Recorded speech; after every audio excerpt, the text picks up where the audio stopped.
everyone, it's Meg and today I'm going to be sharing with you guys some spring book recommendations. First of all, I want to point out the fact that if you haven't noticed, I have dyed my hair. This was a very spontaneous thing I did last week, and we had a little hair dyeing party with my friends and it was so fun. So yeah, I hope you like my hair. I very much enjoy it. But today I'm going to be showing you guys some spring book reading recommendations, and I wasn't sure whether I was going to do this or not because spring is a very short month, but spring is one of my favourite seasons. I think it's overlapped autumn now. Autumn used to be my favourite season. I think spring is my favourite season now, and obviously it's a very short month, so I need to get this video up ASAP. So I have quite a mixture of books. Like when I was thinking about the books that I like to read in spring, it's a very random mixture. A lot of it are classics or kind of retellings, and I've even snuck in a few poetry books. So obviously this is personally what I enjoy reading during the spring, now that everything's getting lighter and the nature is coming back to life. So like I said, this is my personal kind of taste when it comes to books that I like to read at this time of year. So I hope you guys enjoyed this video and maybe find a book that you would like to read during spring, and without further ado, let's get into the video. So I'm going to start with the classics, and technically there's three. Like the third book on this little pile here is, I count as a classic personally, but the first one I'm going to recommend is the Anne of Green Gables series by L.M. Montgomery. And if you watched my autumn recommendation video last year, you will see that I did recommend this series as well. I honestly feel like it's a series that you can read no matter the time of year, but spring and autumn are the times where I like to read these books. I actually like to read these books in spring specifically, and this book that I'm holding here is actually the fourth book in the series, which is Anne of Windy Willows. I just thought I'd pick it for this video because it has a gorgeous blossom tree on, and I love blossom trees with all of my heart. But like I said in my autumn recommendations video, it's a book that is very much centred around nature. Like Anne is living on this island and you get a very vivid picture of the seasons changing. Autumn and spring especially, you kind of get that, like you get the orchards when they come into blossom and all the flowers when they come up, and how the world kind of wakes up and comes back to life. I feel like it's just so vivid, and it is just like the perfect, probably one of the best books on this list in my opinion to read during springtime. It's just such a wonderful series, and like I love it with all my heart. You guys should know how much I love Anne of Green Gables and like the story in general. But yeah, this is the first little book on this like mini classics bit that I have first. Definitely feel like it's one of the most suitable for spring, just because it's obviously so nature related and you get such a beautiful vivid picture, and it's just a series that I always reach for when it is springtime. The second book that I have, which is another classic, is Cider with Rosie by Laurie Lee, and I mainly picked this for basically the same reasons with Anne, is the fact that this, if you don't know, this is kind of like a memoir about Laurie Lee's life growing up in a little Cotswold village pre-war. I think it was pre-Second World War, I'm not entirely sure. But it is about his life, so obviously it's very nature related again, as he is in this village in a time before technology, and you kind of get to see him grow up and his kind of connections with nature and all that sort of thing. So very similar reasons for Anne. It is a beautiful book that I feel like again you can read all year round, but just like spring and the factor of nature, and you kind of surround yourself in nature at the moment and all of that sort of thing. I think it's just a really wonderful book to read at this time of year, and it also has really stunning writing. So if you love a book with stunning writing and is kind of very nature based and all that sort of thing, I definitely recommend picking this up. And then the last book that I personally consider a classic on this is a book that I have reread last year during spring, and I actually read it for the first time during spring as well. So it's just, I personally choose this book because it is a book that just reminds me of the time of year that I like to read it, and that is I Captured the Castle by Dodie Smith. And this is one of my favourite books of all time. I adore it with all of my heart, and this is a book, if you don't know what it's about, I know it is quite popular but I don't see that many people like talk about it or read it.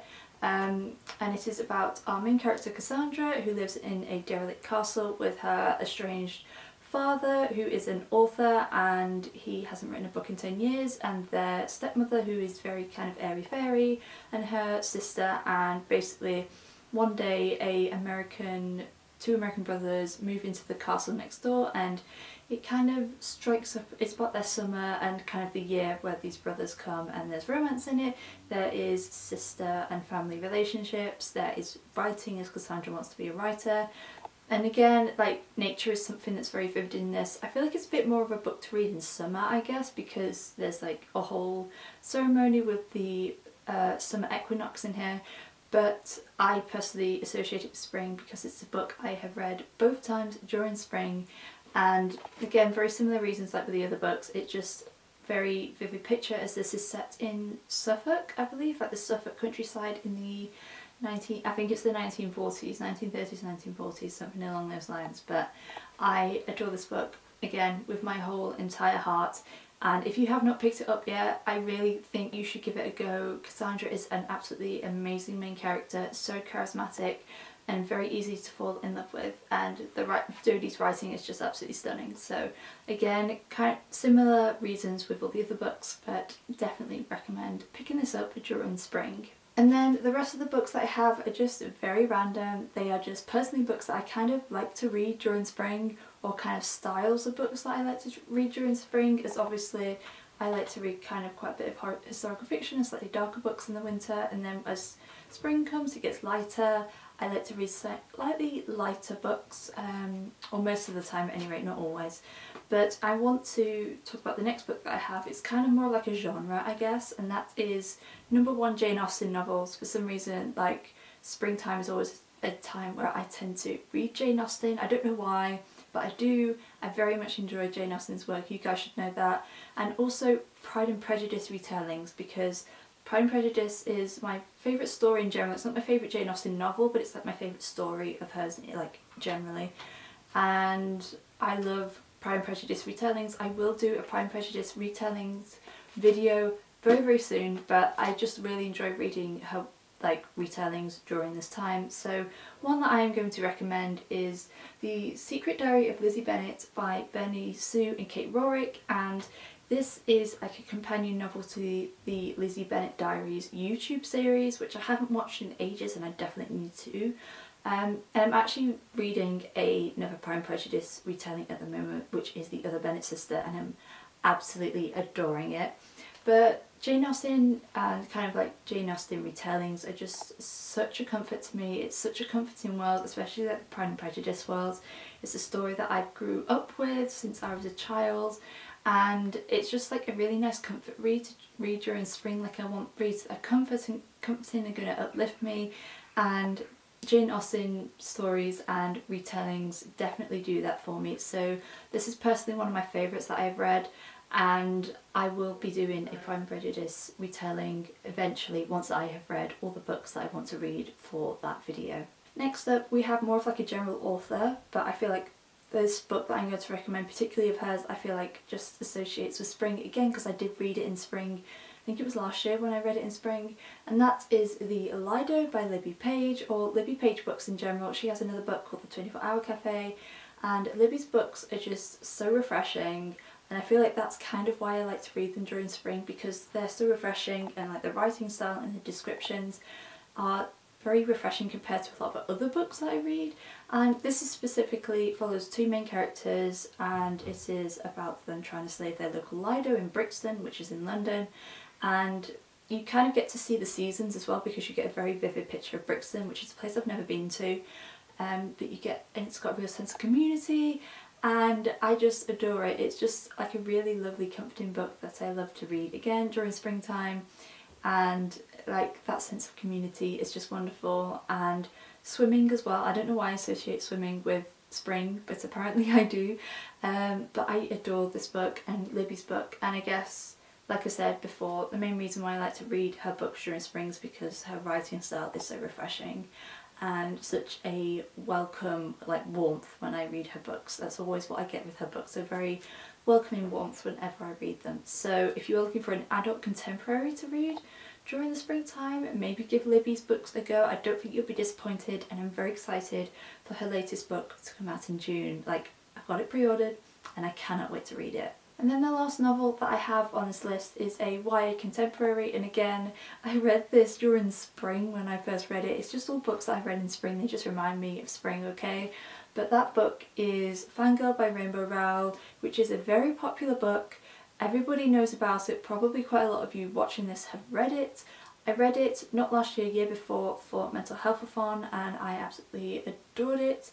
And it's just quite a light contemporary. There are some more serious issues in this, but it is quite light, like on the lighter side when it comes to YA contemporary, which is why I loved it so much, because it just has like that slightly lighter air which kind of matches the season, with obviously everything getting, like the lights getting lighter, like the days getting lighter and longer and everything coming alive again. It's just nice to read a book that's on the slightly lighter side and that gives you all the warmth as well, just like the sunshine. Wow, get me with all these descriptions. But yeah, kind of like any general books, kind of like Fangirl, which are kind of just like slightly lighter YA contemporaries. They're just very nice to read and easy to read, and books that you can read when it is eventually warm enough to sit outside in the sun. In the UK at the moment it is not quite warm enough, but hopefully it will be soon where I can be sat outside reading. But yeah, so like Fangirl, not specifically, but like the slightly lighter types of YA contemporary are just books that I generally like to read during the spring. And then I have snuck in 2 poetry collections, which I haven't really done in recommendations videos, but I feel like these kind of fit quite well with this, and especially the last one that I'm going to recommend, specifically for the year that I am filming this video. I feel like it is quite appropriate. But the first collection I have is more of a poet than a collection, and that is Mary Oliver. And you guys, even if you don't read poetry, I'm sure you probably know who Mary Oliver is. She's one of my favourite poets, and her poetry is very nature themed again, so obviously her writing can go through all of the seasons, and it has kind of a connection with like the meaning of life and all that sort of thing, and I feel like it's very appropriate for this time of year again because it's nature based. And I just love Mary's work so much. It's such a comfort to me, and I feel like it's lovely to read alongside when, again, the world is waking up. So this is another kind of general poets that I want to recommend. This is 1,000 Mornings that I have of her collection. I do have a couple of others, but any of Mary's poetry collections I highly recommend to read during the springtime. And then the last book that I want to recommend is more specifically aimed at like 2021, the year that I'm filming this video, but obviously you can read this book any time of year if you want, and that is Where Hope Comes From by Nikita Gill. And this is a collection I read earlier in the year, maybe back in February, and this came out this year, and it is a poetry collection Nikita wrote during this ongoing pandemic, and it goes through the phases of a star's life, which is very interesting how this book is structured. And I did enjoy this book. I feel like it's appropriate for this time because it goes through Nikita's experience with the pandemic, with all the lockdowns that we have been having here in the UK, and it's a book of hope, hence like the title and the cover of this book. I feel like it's very much a sense of hope, and I feel like spring is a season of hope because you are coming out of this dark winter, and like I said many times in this video, the days are getting longer, the weather is getting warmer, there is more sunshine, the world and nature is coming alive again, and that's very much a season of hope in my eyes. And this is a book of hope, a book that hopefully we will be out of this mess eventually. I don't know when, but eventually. So I feel like it definitely is a good book to read during this time, or like any time when you're kind of looking for a little bit of hope. But this book is made specifically poems about like the pandemic and kind of Nikita's experience with this whole situation. So if you're looking for a book with a little bit of hope, that hopefully we will be back to some form of normality soon, I definitely recommend picking this book up, and it has some really lovely illustrations in as well, which are absolutely gorgeous. So that is it for this video. I hope you guys enjoyed it. I feel like it is a very random list that I shared with you guys, but like I said, these are just books that I personally like to read during springtime, and I hope you may find a book in here that you may enjoy, that you might like to pick up and read during the springtime. And yeah, spring is definitely probably my favourite season now, just because like I love all the spring flowers, and nature coming alive again, it just brings me so much joy, especially in the current situation that we're in at the moment. Spring is like a beautiful sign of hope. So yes, I hope you enjoy this video, and let me know in the comments what your favourite season is. I'm very interested because I feel like a lot of people's is either like summer or autumn, but let me know what your favourite season is, and also let me know what type of books you like to read during spring in the comments below, if you would like to recommend books to anybody else, because I would love to know, and it's always nice to share recommendations with other people as well. If you like this video, then please make sure to give it a thumbs up, and if you'd like to see more bookish videos from me, then make sure you hit the subscribe button and little bell icon so you'll be noted every time I post a new video. As always, I will leave the links to my social media along with the link to my Goodreads in the description down below for you guys. But thank you guys so much for watching. I appreciate you so much, and I will see you again very soon. Bye!